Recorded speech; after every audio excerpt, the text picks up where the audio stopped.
Hello mga kaprobinsya, good morning and welcome back to my YouTube channel. So ngayong araw na ito mga kaprobinsya is kukuha ako ngayon ng aking ipakain sa aking native pigs. So tara mga kaprobinsya, samahan niyo ako at ipakita ko sa inyo kung ano naman yung organic na ipapakain ko sa aking native pigs. So ayun mga kaprobinsya, dito tayo ngayon pupunta sa palayan. So meron akong dalang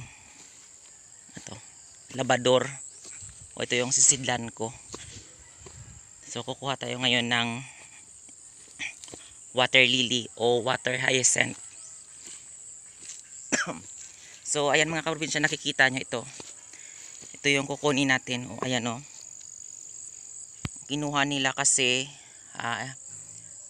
peste ito sa sa mga tanim na mga palay.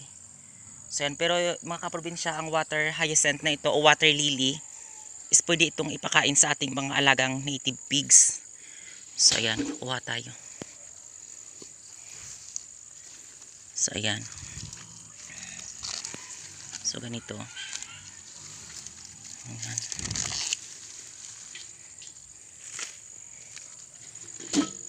So ayan.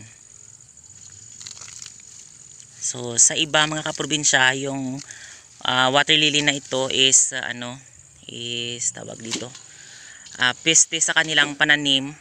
Pero ito ay pakain sa mga alagang hayop talaga mga kaprobinsya. Itong water hyacinth na ito, meron din siyang ambag sa ating mga alagang hayop. So ayan mga kaprobinsya, ito na yung nakuha ko. Ayan, madami na ito. Ayan. So ganyan no. Kinukuha nila yung palay tapos tinatanim ulit.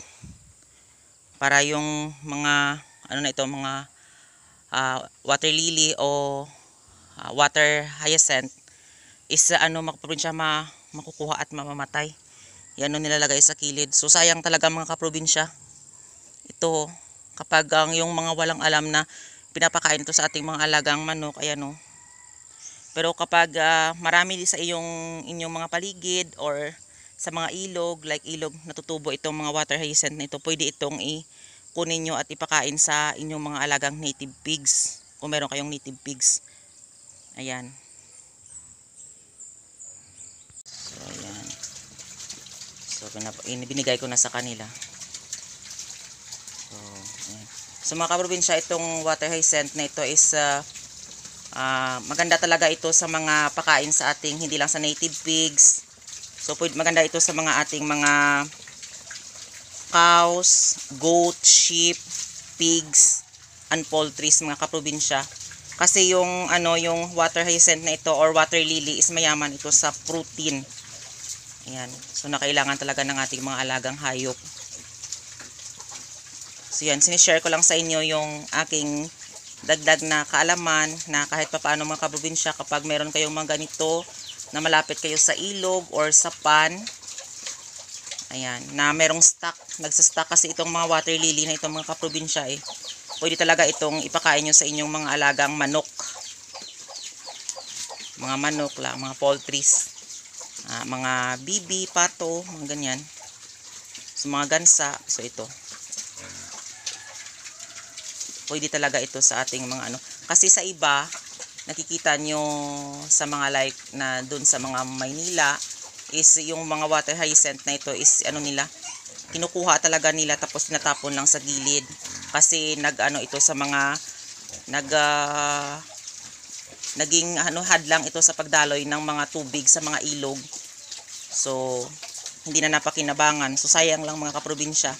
So yan lang talaga dito sa atin kapag dito tayo sa probinsya at meron tayong mga alagang mga hayop is hindi na tayo maghahanap pa ng ng mga pakain natin sa ating mga alaga kasi ito is dito na sa paligid natin yung ating mga pangangailangan na pakain sa ating mga alagang hayop. So katulad nito. So yan, sinishare ko lang sa inyo na kahit pa paano mga kaprobinsya, yung kaalaman ko is maibigay ko din sa inyo. Ayan. So meron talaga mga putik kasi maputik doon sa pinagkukunan ko ng water hyacinth.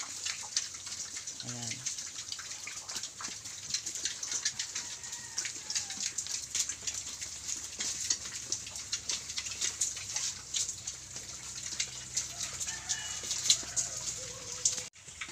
So ayun mga kaprobinsya, tapos na ako magpakain sa aking mga alagang native pigs. So maraming salamat sa walang sawang pagsusupport at panonood nyo sa aking YouTube channel. And don't forget to like, share, and subscribe to my YouTube channel.